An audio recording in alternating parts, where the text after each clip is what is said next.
pekerjaan agar berjalan dengan baik dan sesuai dengan fungsi. Manajemen dapat dideskripsikan sebagai proses sosial yang mengikutsertakan tanggung jawab untuk membuat rencana dan regulasi yang efektif. Dengan adanya proses manajemen, diharapkan semua dapat berjalan dengan teratur untuk mencapai tujuan bersama. Selain untuk membantu perusahaan dalam mencapai tujuannya, apa sih sebenarnya fungsi manajemen dalam sebuah bisnis atau perusahaan?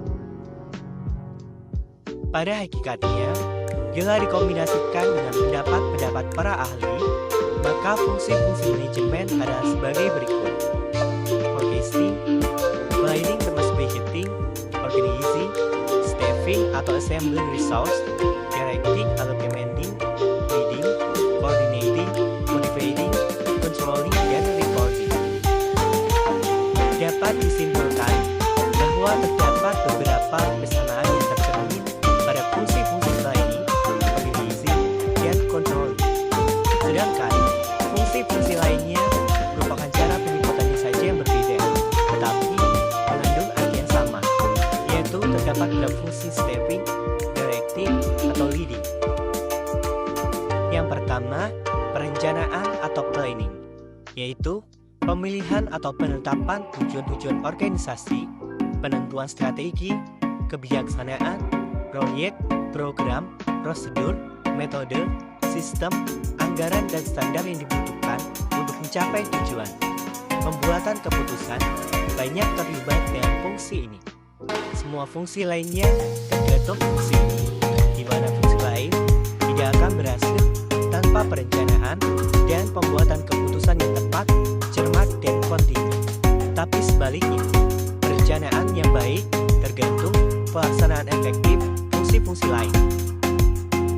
Yang kedua, fungsi pengorganisasian atau organizing, yaitu penentuan sumber daya dan kegiatan-kegiatan yang dibutuhkan untuk mencapai tujuan organisasi, perancangan dan pengembangan suatu organisasi yang dapat membawa hal-hal tersebut ke arah tujuan, penugasan tanggung jawab secara tertentu, pendelegasian wewenang yang diperlukan kepada individu untuk melakukan tugasnya, yang dimana fungsi ini menciptakan struktur formal di mana pekerjaan ditetapkan, dibagi, dan dikoordinasikan.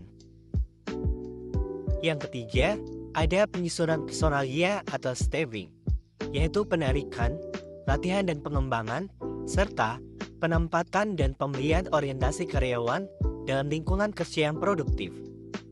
Dalam pelaksanaan fungsi ini, manajer menentukan persyaratan mental, fisik, dan emosional untuk posisi-posisi jabatan yang ada melalui analisa jabatan, deskripsi jabatan, dan spesifikasi jabatan. Yang keempat, ada fungsi pengarahan atau leading. Secara sederhana, adalah untuk mendapatkan dan membuat para karyawan melakukan apa yang diinginkan dan harus mereka lakukan. Fungsi ini melibatkan kualitas, gaya dan kekuasaan, pemimpin serta kegiatan-kegiatan kepemimpinan, motivasi, dan disiplin. Fungsi perencanaan dan pengorganisasian lebih banyak menyangkut aspek abstrak proses manajemen. Sedangkan kegiatan pengarahan langsung menyangkut orang-orang di dalam organisasi. Dan yang terakhir, fungsi pengawasan atau controlling. Semua fungsi yang terdahulu tidak akan efektif tanpa fungsi pengawasan. Fungsi pengawasan adalah penemuan dan penerapan cara dan peralatan untuk menjamin bahwa rencana yang telah dilaksanakan sesuai dengan yang telah ditetapkan. Hal ini dapat positif dan negatif. Pengawasan yang positif mencoba untuk mengetahui apakah tujuan organisasi dapat dicapai dengan efisien dan efektif. Sedangkan pengawasan yang negatif mencoba untuk menjamin bahwa kegiatan yang tidak diinginkan atau tidak dibutuhkan tidak terjadi. Adapun fungsi-fungsi lain dari seorang manajer. Yang pertama, fungsi manajer di dalam perusahaan dapat dilihat dari dua sudut, yaitu sudut proses dan sudut subjek atau bidang. Dari sudut proses, yaitu perencanaan, pengorganisasian, penyusunan, pengarahan, dan pengawasan. Jika dari sudut subjek atau bidang, yaitu dari sudut keuangan, personalia, pemasaran, pembelian, dan produksi. Yang kedua, fungsi manajer keluar perusahaan ada 3 jenis, yaitu yang pertama, mewakili perusahaan di bidang pengadilan. Yang kedua, mengambil kegiatan sebagai warga negara biasa. Dan yang ketiga, mengadakan hubungan dengan unsur-unsur masyarakat.